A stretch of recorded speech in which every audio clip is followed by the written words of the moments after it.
Okay. Hi everybody, and greetings from dark and kind of cold Finland.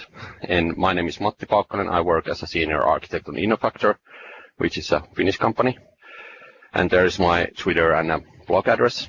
And today's demo is about turbo boosting your quick chart web parts with Microsoft Flow, which I also blogged last week.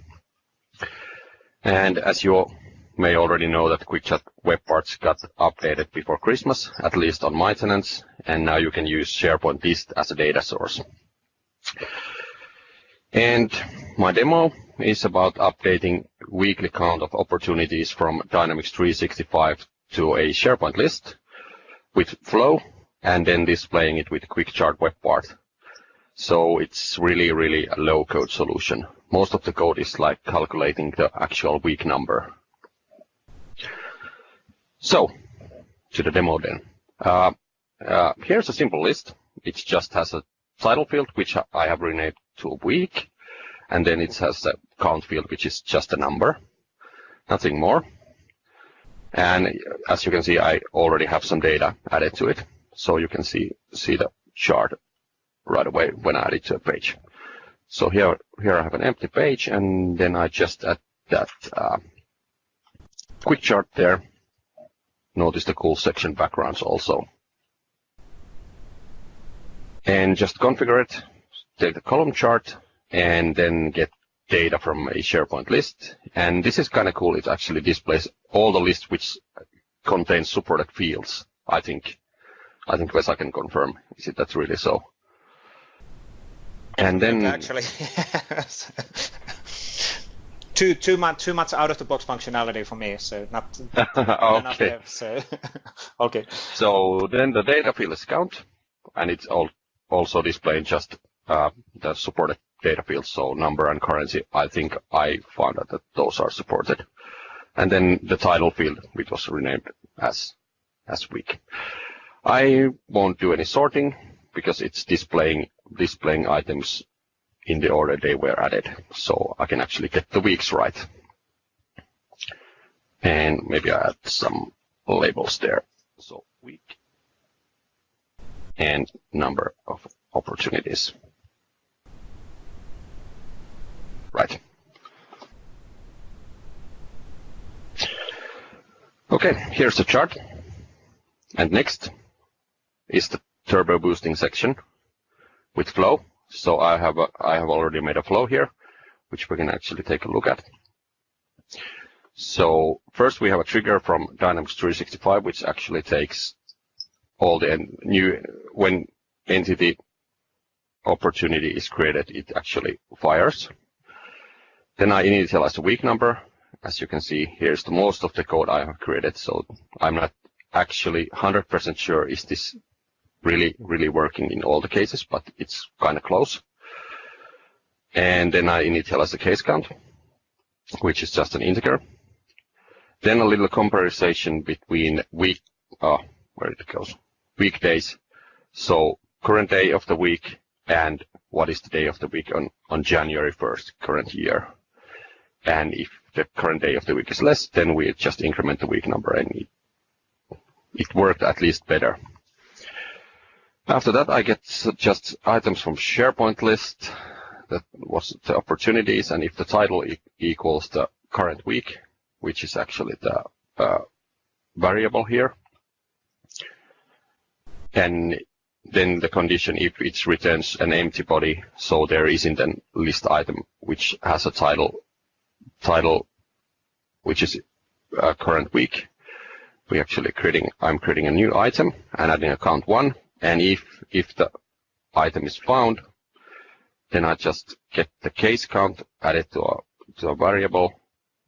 Okay, it's not visible.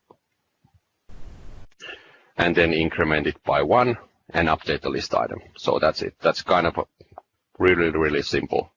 Most of the time it took to figure out how to actually count the week number with Flow.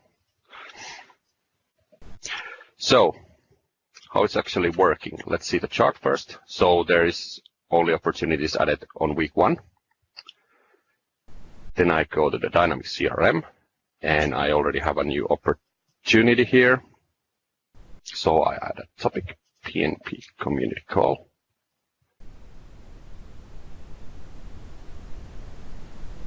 And budget is like 1 million or something, and just save it. And maybe I add also another one, let's see.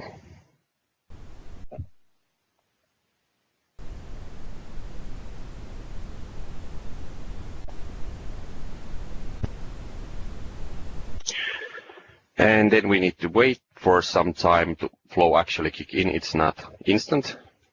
As you can see, I have tested this like 40 minutes ago. But it will take some time so we can actually look at it, what happened then. So calculate the week number, got week number 2 there. This was 0 compared to weekday, so it was false, so nothing were added. And just got the items. And it actually responded an empty body, so I created a new item to the list, which was actually title was week 2, and of course I deleted it after that. Okay, now we can see there are a couple of succeeded flow runs in about 30 seconds ago. So let's see the list or the chart. I just hit refresh. Ooh. And there is a bug. This is what happens. This is so it was working fine for the rest of the year, right? But then no, it was working in the morning, I think, but you get the idea. Yes, yes. Now, so it's not 100% bulletproof, actually. So let's see. I'm checking the list, actually.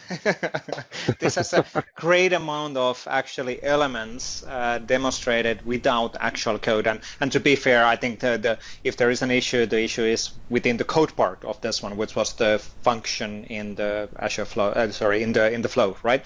So calculation of these things. So if there is an issue there, or they were both running and the flow wasn't completed yet. Correct. So they were running simultaneously, I think. Yeah. So it's not a transactional. That's actually the point. It's not a transactional thing. Now, sure, you could actually change the logic to be slightly different. You could actually collect all of the opportunities as individual entries on a list, and then do a calculation to another list using a flow. Yeah. So, to avoid the fact that there's multiple flows running at the same time. But I think this is super cool demo because it shows 3 different applications. It shows the dynamics, it shows the flow, and it shows SharePoint. And what would be the budget estimate for doing all of this custom?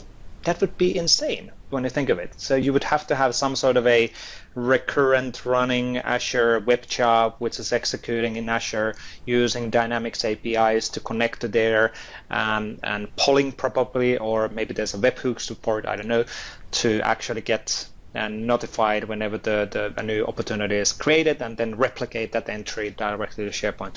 There would be quite a few pieces on the design. And handling all the authentication. Correct. Yes, that's always the fun part. Yeah. But this was just something to show that you can display simple data on SharePoint from your background systems if you have some kind of an endpoint to it. So I can think at least some cases where we can use this. And to be fair, like you said, it doesn't have to be Dynamics. It could be a custom web API, and that could be the part for the developers to write, which will then call, for example, on-premises, or will replicate data from on-premises LOB systems and SQL Azure database, which we then replicate using Flow, or the relevant data, aggregated data using Flow to the SharePoint list, and then we surface that from a SharePoint list, because we don't want to replicate all of the data to SharePoint list, because SharePoint list is not a relational database table, like everybody should always remember, right? Thanks, opportunity page.